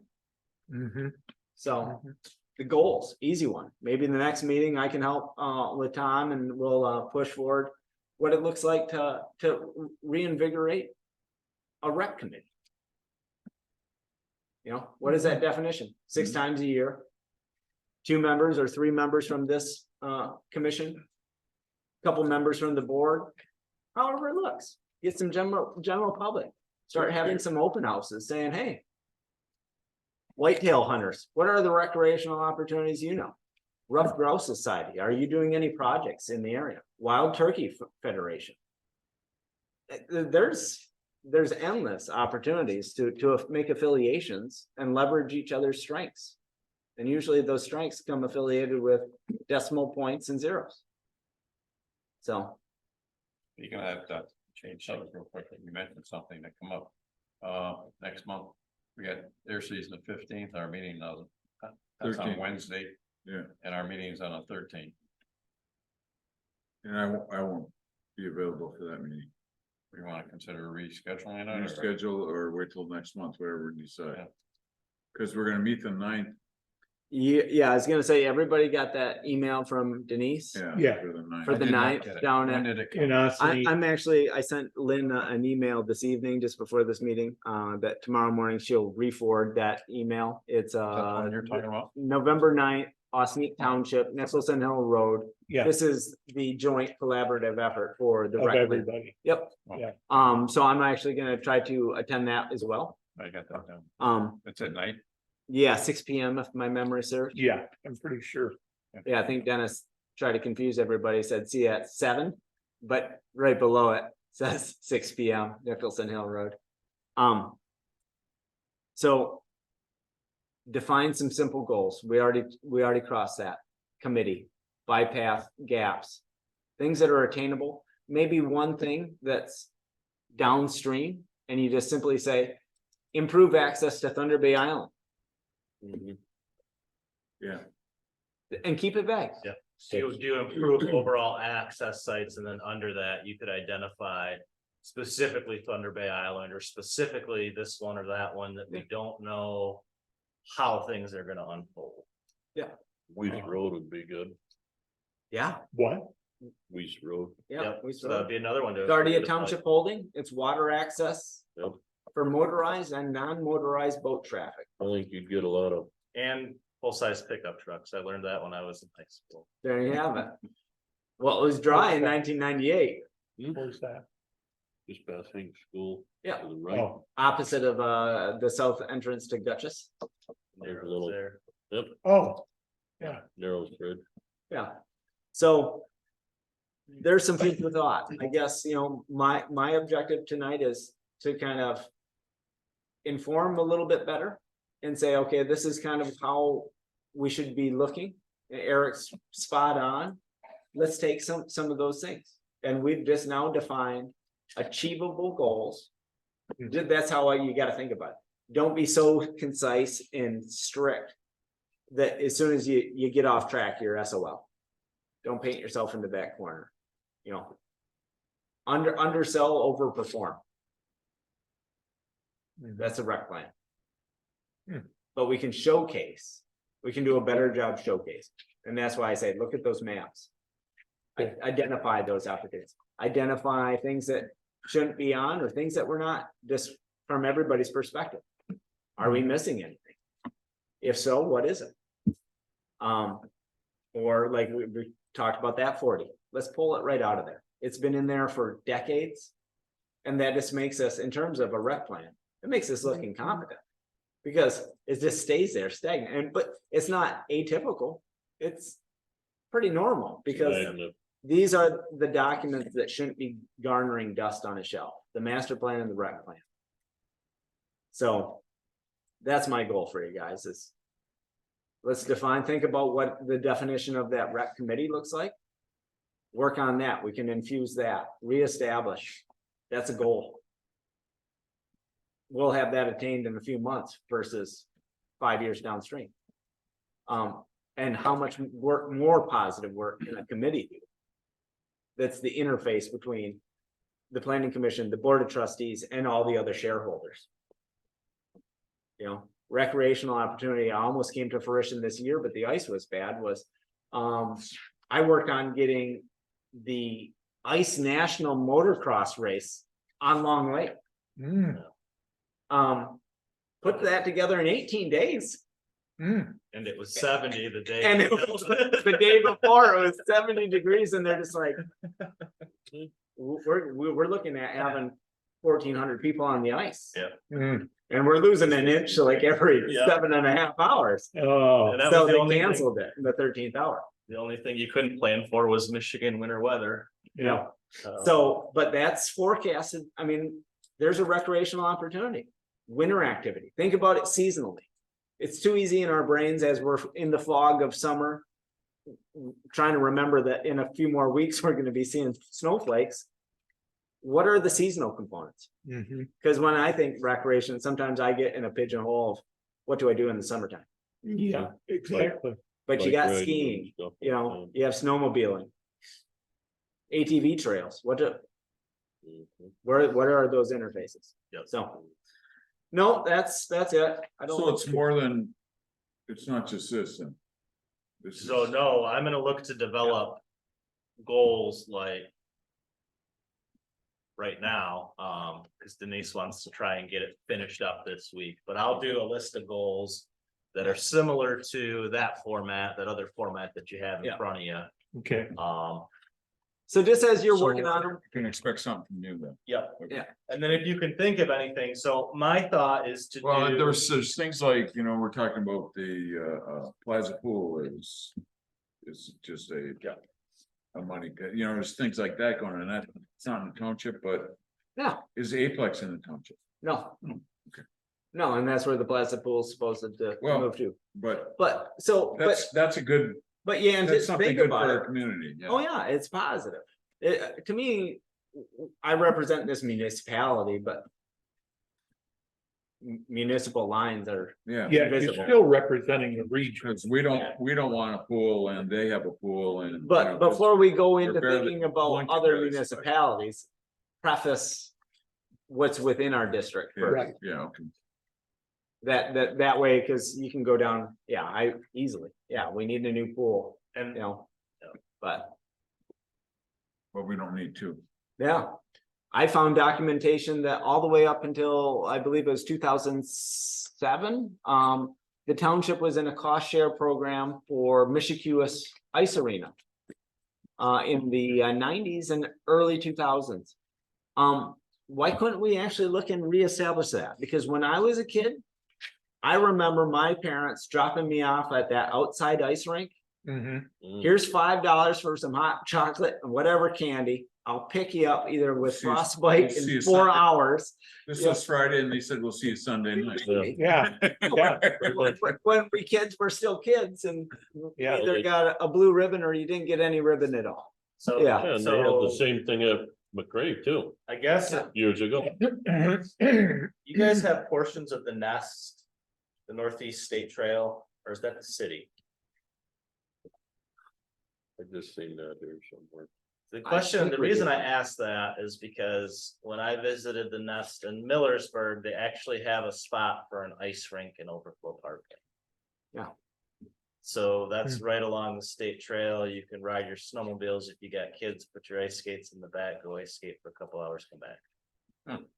So that's kind of that's the only reason I was asking that of like, Yeah, Just so, outdoor rinks have just sucked, the opportunities have just sucked the last. few Well, years. The winters, we haven't had the cold harsh winters like we used to support it. yeah. for cold. Yeah, there's a lot of variables, but there were some good things that were municipal partnerships that just fizzled out, good, bad, or indifferent. There's a lot of kids that are enrolled in hockey. yeah. In Alpena. State Trail. I mean, So that's. you want to have that interface with Northern Lights Arena. And a different municipality. What does it look like to reestablish an trail. outdoor rink? Soccer fields are those and Soccer fields are in the city, both of them. The problem with the soccer fields, because I'm also now on the Thunder Bay Junior or the Soccer Association, is that East Campus, so the women's shelter that's in the old train depot. Just got a multi-million-dollar grant to expand services. Right. Right now, next door to the principal function of the Boys and Girls Club. So they're already in conflict. And now getting into the soccer fields, they are not owned by Thunder Bay Area Soccer Association. is it college? It's now under the shelter, so they don't even own the concession stand. Opportunity, public-private, is conversations with Arzo north of town. He has the land mass for soccer fields. Oh, We said, hey, build it and they'll come. Because the Woodward fields are only 2. They don't meet the criteria or the size for youth soccer. So if you don't have the land and we don't own the land, nor have the money to ascertain said land, what private property owner, because ours own music parks, one of the businesses that's in our rec plan. Because it's been there, I mean, it was Cars and Pars, Luna's Playground, now it's Arzo's, but it's been there all my life. So those are some of the private establishments that I think we can continue to highlight, but maybe that's part of that public-private partnership. I've made the introduction to the board, the soccer board. Because you want to build soccer fields, you want to get a few hundred kids and their families there. You want to increase your business flow. But that's a unique one. But so, yeah, it would hopefully take all of our area soccer and bring it into the township. Be the first time ever. well, you got 40 acres to do that. too. Yeah, you're not gonna get much turf or anything to grow on solid rock No, you there. wouldn't. No, up there, that's Yeah. So, no, that's astroturf. kind of the gist. Eric's gonna start fine tuning that. I'm gonna start pounding all kinds of data his way. As you're going through it, just live stream it, honestly. Get it right, shoot emails to Eric saying, Okay. hey, this is what I came up with. If you need to come in and have something scanned in email, to bring it in. Say, hey, Lynn, hey, Haley, is Skibby here? Scan this in so it can get emailed to everybody. However, we can get the data collected and starting to kind of funnel into the document. That way, coming into the 9th, we have a fairly good rough draft base model. I think that's probably the principal discussions coming into the 9th is, are we done? Have we pooled everything possible? And what else what other I's do we need to dot and what T's do we need to cross? So what I got here is what are attainable goals? Think about partnerships. What's our inventory goals? Reestablish a rec committee. Look at maps. Yeah, there you go. Look at maps. That's an easy one for you guys. That's simple. Go to your office in your home, whatever room that happens to fall into, and then just say, okay. We're not defining these things. Maybe they don't stick, but get it on paper.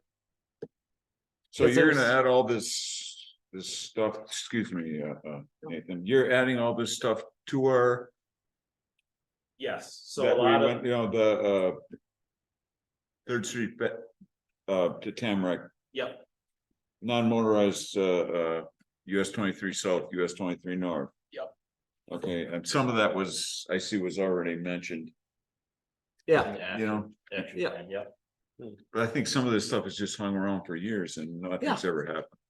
well, even greater reason to reestablish that committee.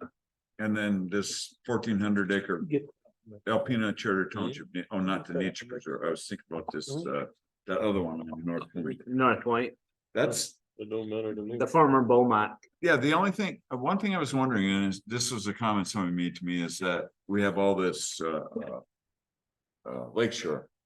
And if we, and I'm a public land user, but we're not putting anything on our tax base. You know, we've got all this lakeshore and, you know, should some of these areas be, you know, can they be made accessible for development?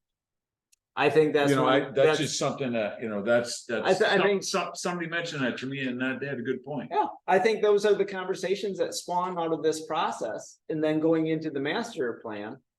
Really trying to grab in the microscope and diving a little deeper. And then you can take concurrent, which is gonna be the natural flow of this process is. Rec plan, into the master plan, and between both, and what our goals are. What amendments do we need to make to ordinance 142, our zoning? And that's where you say, hey. Maybe we need to highlight. More waterfront activities or ventures. Define it there, that's where it belongs. The other thing too, to kind of go along with that, you won't have a problem like having homes built on it. The other thing too is just because you have vacant property on the lake, you sell it at cost, you're selling it at cost. You do the other thing and maybe sell it below market value with the stipulation that a house needs to be built on it. You know, that's the other thing to kind of think of with some of that too, of Because then that's a forever, every yearly benefit for the township is. Yes, that's- yeah. It's on a tax base now, yeah. So that's what I always, like a lot of the smaller communities that I work with, I sometimes recommend if you're getting parcels back on taxes. And you're selling them. And you only have 4 or 5. Maybe don't do that. Maybe set up a program that's kind of like the land bank of if you build it on it, Mhm. Mhm. you can have it. No. Cause, you know, some of those places I've seen lots and subdivisions where. They'll give them away, Mhm. whether it's, you know, the area, but. Yeah. So. Just as you're making notes and kind of going back into this, looking at it with a different perspective. Soon as you have something, email. Okay. You know, this is workshop, this is just getting data collected and pointed in there. I'm gonna be doing the same thing. Pretty rapidly. So, Maybe you or Tom could send to the whole board just a kind of little list of things that we should be eyeballing or looking for when we go to this night meeting. well, I mean, what we're gonna be looking for is. Already gonna be done through this exercise. So if you want me to kind of recap this discussion.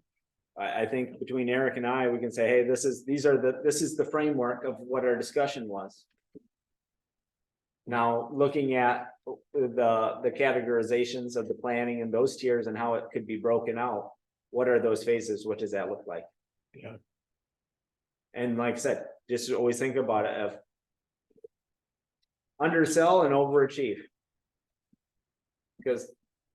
Don't ever paint yourself into a corner, because then in 5 years' time, you can say, we had 4 different goals. we attained 3 out of 4, and we made X amount of progress on the 4th. Here's 3 new goals. Just keep it. It'd be great to see 50% of our objectives fall off in 5 years. Mhm.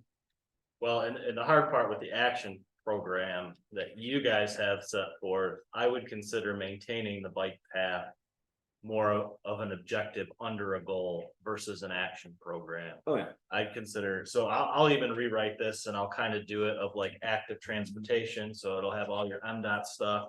And then if there's anything left that has like Huron Shores Little League field, that'll be a separate. So it'll be laid out the same way. But each park will be separate for improvements that have allocated costs. How much room do we have here for the ballparks? We have room for quite a bit more. Nope. And Eagle, if you go by during the day, CR Yaki is currently excavating all the illegal fill that was put on Alpena Power Company property and not his own, which also happened to be deemed wetlands. So he's paying a hefty fine. There's a mountain of material that he's already pulled out. He has to restore it, and Eagle will not allow any, even if it's municipally driven, Right, because of the unfortunate actions that have already occurred. There would have been a potential, because that could have been a nice little, a water main, an electrical, infrastructure expansion. And hosting the potential expansion, which has always been, one of those discussions of expanding the baseball fields, but we're where we're at. They're finishing the fences, so there's one. You know, Huron Shores Little League has improved fences. I mean, it's, Well, they're looking at lighting too. yeah, lighting's coming. Omega and Alpena Power, that's why I was trying to work, because Alpena Power would have given permission to utilize their easement, which was filled up fairly full. If anybody's got any extra money, they could probably get their name on a light pole. Yeah, lick it in the wintertime. Um, So no, there's, what do we have? What's our inventory? It's fairly small in terms of what we hold as an inventory. mhm. So what doesn't belong in that inventory? What can we improve upon? Bike paths, we kind of already beat that one up. We can already interface that. Waterway pathways, You have MDNR holding at the end of Partridge Point is one of my notes. Trail positions at Norway Ridge and opposite side on 2 different points of ingress and egress off of Spruce Road and off of Worth Road for Devil's Lake. And then also off of Piper Road, which is the trailhead entrance. So you have 3 points of ingress to an inland waterway. And trail system that are ORV and full-size truck friendly. So. I'm gonna be going through it with you guys. Okay, And so I'll share as I'm I'm gonna populating just summarize this, what I got, I'll send it to you, Yep, and then beautiful. you can add or subtract from it, and then I'll submit it to the board, to Yeah. the Committee. committee, and Eric, I'm gonna have something in there about Eric is gonna Eric is gonna be updating. And so, I mean, and I we can help look at what the development and what the structure of a rec committee would look like. Is it a 5-person or is it 7-person? Top-down approach. To me, it doesn't matter. But then how many times do you meet? Set those criteria. yeah. 6 times a year. Safe, because that way, or 4 times. Whatever the case is. Attainable, same as what we're doing with this rec plan. Don't say we're gonna meet twice a month for, because what happens when you don't? Technically, you've defeated your own bylaws. So just attainable. Yeah. Because even if you're meeting 4 times a year, that lift is so helpful, it's exponentially helpful. So that's gonna be in the rec plan. Reestablishment of a rec committee. Cross utilization of the planning commission. Board of trustees and various stakeholders. You could have a representative from MDNR, Parks and Rec. You could have a representative from the road commission, from MDOT. Why not? So what does it look like? We can have more fruitful discussion at our normal business meeting. And that way you can say, hey, we've discussed this. I would probably implore you, if I would think about consideration of still keeping a November meeting. As a potential, maybe it's later in the month. Okay. But give it consideration. We already have one on the books of November 9th. But I would just say, if you're considering canceling, was it the 13th? that it 13th. fell on? Well, I mean, I don't think Norm's gonna be there. I don't think I'll be there. So then The other maybe guys will. I'll add it to, and maybe make a motion to cancel that, because you always, if you're gonna cancel a meeting, you have to define in the same meeting that you're canceling it, either the date that it will be held on, or at least if nothing else, to be determined. Because then you can actually, outside of 18 hours by OMA standards, you can still call a meeting. Okay. If you cancel a regular meeting without having that discussion, then you're out of the right, all the way to the following normally regularly scheduled meeting. So I would say, is there, okay, let's do this. Is there a motion to cancel the next meeting with scheduling a meeting in November to be determined? Yes. Okay, Make that motion. I'll make a Larry's gonna motion. make the I'll motion. second. All Okay, right, all in favor? Aye. okay, is there, you want to adjourn? Meeting, motion to adjourn. Larry made Shot that is now- Make a motion. motion. John second. Motion, all in favor? Aye. Aye. All right. Well, I hear at the November Opposed? 9th meeting for Osanique, I think they're serving prime rib and Well, good deal. Oh, we're gonna be there.